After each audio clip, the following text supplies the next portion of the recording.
अस्सलाम वालेकुम स्टूडेंट्स, आज हम टॉपिक स्टार्ट करने जा रहे हैं photo electric effect. It's a very important topic. Before discussing the photo electric effect, I want to discuss the light. The light has dual in nature. Sometimes it behave particle nature and sometimes it behave wave nature. Some scientists says that the light consists of the particle and some scientists says that the light consists of the wave. Most of the phenomena experimentally prove that the light consists of the particles and some experiments prove that the light consists of the waves. Newton says that the light consists of the corpuscles and the theory says that Newton's corpuscular theory. Newton ने ही कहा था कि जो रोशनी है वो छोटे छोटे ज़र्रात पर मुश्तमिल है। उस ज़र्रात को उसने कॉर्पसल्स का नाम दिया। फिर उसके बाद प्लांक्स ने इसमें न्यूटन ने इसके बहुत सारे phenomenas, reflection, refraction, rectilinear properties obey this, but interference phenomena and the diffraction phenomena cannot obey this aspect. Hygiene is a scientist who observed this and he says that the light consists of the wave, and he explained the young double slit experiment. इसने इसको young double slit experiment को इसने मदद दी, इसने इसकी theory को ओबे किया। फिनोमेना जो है फुलफिल होता है वेव थ्योरी ऑफ लाइट के लिए। After that Maxwell says that the light are the electromagnetic waves. अब आप देख रहे हैं कि बहुत कुछ फिनोमेना इसको ओबे कर रहे हैं, कुछ फिनोमेना इसको ओबे कर रहे हैं। After that the Planck says that the light consist of the energy packets, bundles, and these energy packets are called the quanta. In energy packets को क्या नाम दिया गया? Quanta का नाम दिया गया.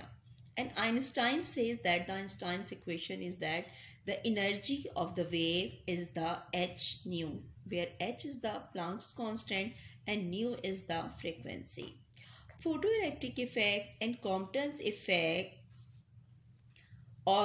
fulfill the particle nature, and photoelectric effect and Compton effect didn't obey the wave theory of light. तो हम इसी चीज़ को डिस्कस करेंगे आगे।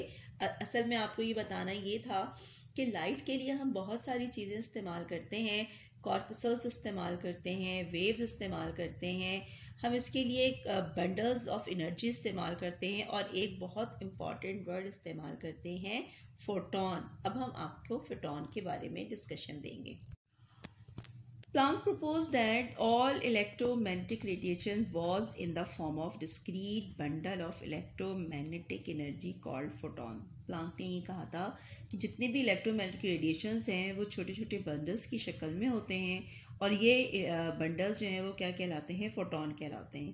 When a photon interact with matter, जब फोटोन मैटर के साथ इंटरेक्ट करते हैं, it behaves as a particle, तो वो पार्टिकल की तरह बिहेव करता है and delivers its entire energy, और ये अपनी तमाम की तमाम तवानाई दे देता है इंडिविजुअल इलेक्ट्रॉन को in the absorbing surface। तो ये बिल्कुल एक नया वर्ड है आपके लिए, आपको नहीं पता कि ये फोटोन क्या है। ये आपको ऐसे लग रहा होगा इलेक्ट्रॉन और न्यूट्रॉन और प्रोटॉन की तरह का ही एक नाम है फोटोन। मैक्सवेल ने ये कहा था कि जो लाइट है वो दरअसल consist of the bundles of energy and that bundle of energy is called the quanta and one quanta is equal to one photon. तो देखिए मैंने यहाँ पे क्या लिखा है कि according to Max Planck quantum theory, body emits और एब्जॉर्ब एनर्जी और radiant energy in the form of packet of energy. It may be one packet और मोर देन वन पैकेट। अब ऐसा नहीं हो सकता कि वो सिर्फ कोई एक रे आ रही है तो आप उसे कहेंगे कि सिर्फ एक ही पैकेट होगा। ये depends on the different things, depends upon the intensity, depends upon the energy, and one packet is equal to the photon is equal to one quanta. The formula is that E is equal to NH nu. N is the number of packet कह सकते हैं, number of this, and H is the Planck's constant, याद रखिएगा।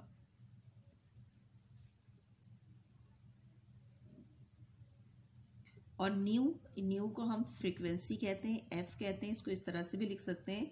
और it is the frequency of the radiations, जो आपके पास जो radiations आ रही हैं उनकी ये फ्रीक्वेंसी है।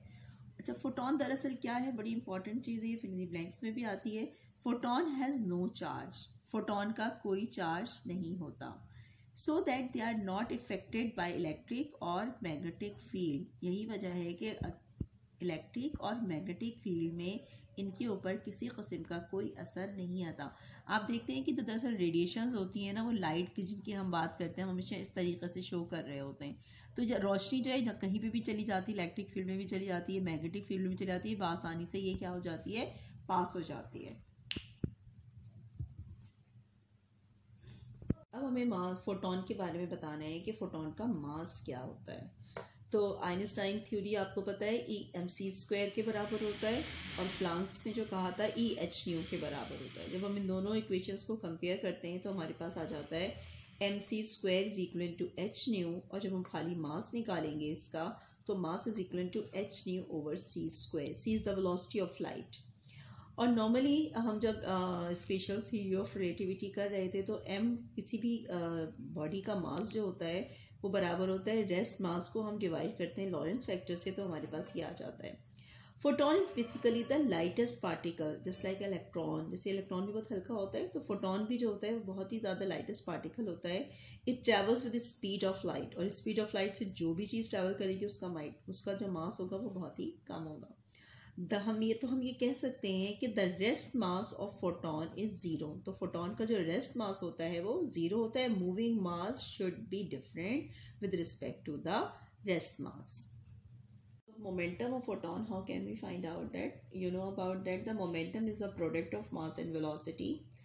अच्छा, यहाँ पे हम वेलोसिटी को वेलोसिटी ऑफ लाइट से ले रहे हैं, c से ले रहे हैं, m इज़ द m, और वेलोसिटी को c से जाहिर कर रहे हैं। As we know that energy is equal to hν, और एक एनर्जी का फॉर्मूला था हमारे पास कि energy is equal to the mc²। इसी को मैंने mc² को इस तरीके से ब्रेक कर लिया, mc × c। अब आप देख रहे हैं कि mc जो है वो किस चीज़ के बराबर है, p की जगह, तो E बराबर हो गया product of momentum and the velocity. अब हमें इसकी value in terms of the frequency निकालनी है, तो P किस चीज़ के बराबर हो गया, E/c। यहाँ से अगर हम देखें तो P किस चीज़ के बराबर है, E/c, और E क्या है, hν। हमने E की जगह उसकी वैल्यू सब्स्टिट्यूट की। It's a very important formula कि momentum of the photon is equal to the hν/c। और आप अभी फर्स्ट में पढ़कर आए कि velocity is the product of the frequency and the wavelength, ये इस दोनों का प्रोडक्ट होती है। हम यहाँ वेलोसिटी को वेलोसिटी ऑफ लाइट से कंसीडर कर रहे हैं, लिहाजा v की जगह हमने c लिख दिया। फ्रीक्वेंसी को न्यू से जाहिर कर रहे हैं, लैम्डा को वेवलेंथ से, तो लैम्डा क्या आ गया, c/ν। अगर हम इसका रेसिप्रोकल निकालें तो 1/λ इज इक्वल टू ν/c। तो आप देख रहे हैं कि ν/c किस चीज़ के बराबर हो गया, ये 1/λ। तो ये मोमेंटम के दो फॉर्मूले हो गए in terms of frequency, hν/c and momentum is equal to h/λ।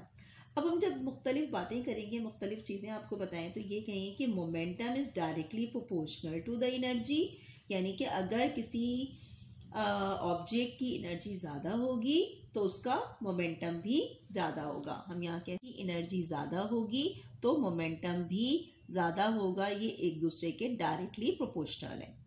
इसी तरीके से ये वेव लेंथ के इन्वर्सली प्रोपोर्शनल है, यानी कि अगर किसी बॉडी का मोमेंटम अगर ज़्यादा होगा तो उसकी जो वेवलेंथ होगी वो कम होगी। देख रही हैं आप, एक चीज़ बढ़ेगी तो दूसरी चीज़ क्या हो जाएगी, कम होगी। मोमेंटम वेवलेंथ के साथ इन्वर्सली है लेकिन एनर्जी के साथ डायरेक्टली है। ये बड़ा इंपॉर्टेंट एस्पेक्ट है, इस चीज़ को अपने जहन में रखिएगा। इस फॉर्मूले को याद रखिएगा, बहुत सारी चीज़ों पे ये फॉर्मूले आएंगे।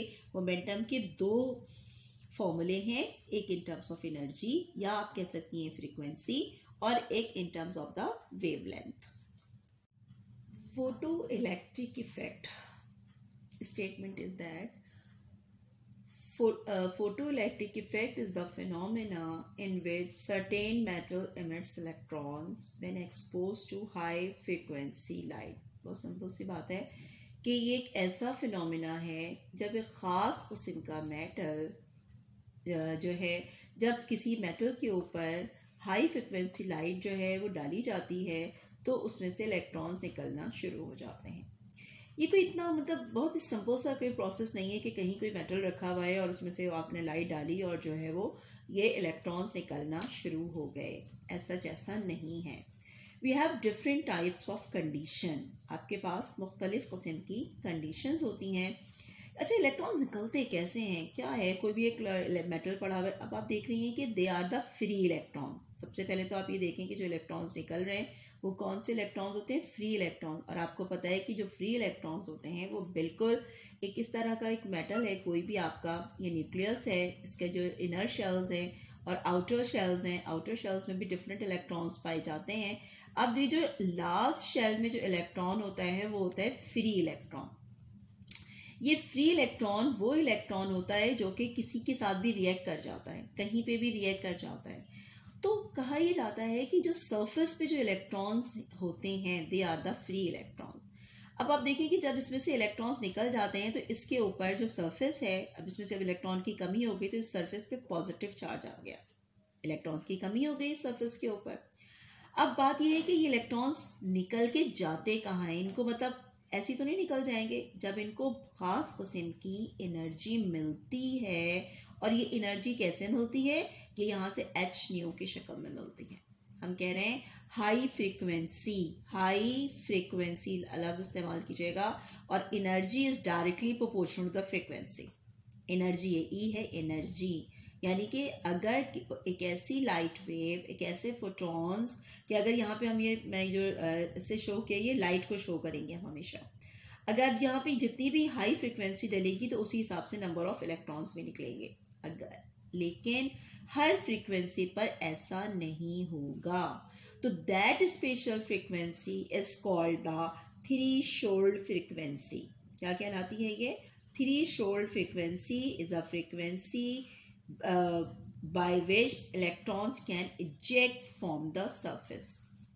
अब खाली निकलने से काम नहीं चलेगा, अब निकलने के बाद जो है वो क्या कर रहे हैं कि मूव कर रहे हैं, रोलिंग कर रहे हैं। नो, अब हम इसका पूरा आपको एक सेटअप बताएंगे कि ये इलेक्ट्रॉन्स निकल के कहाँ जाते हैं और ये एनर्जी जो है वो किन किन चीज़ों में इन्वॉल्व होती है। तो आपकी समझ में ये आ चुका होगा कि एक ऐसा फिनोमेना जिसके अंदर ख़ास किस्म के मेटल जो है वो इलेक्ट्रॉन्स एमिट करते हैं जब उनके ऊपर हाई फ्रिक्वेंसी जो है वो लाइट जो है वो डाली जाती है। और जो इमिटेड इलेक्ट्रॉन्स क्या कहलाते हैं? They are called the photo electron.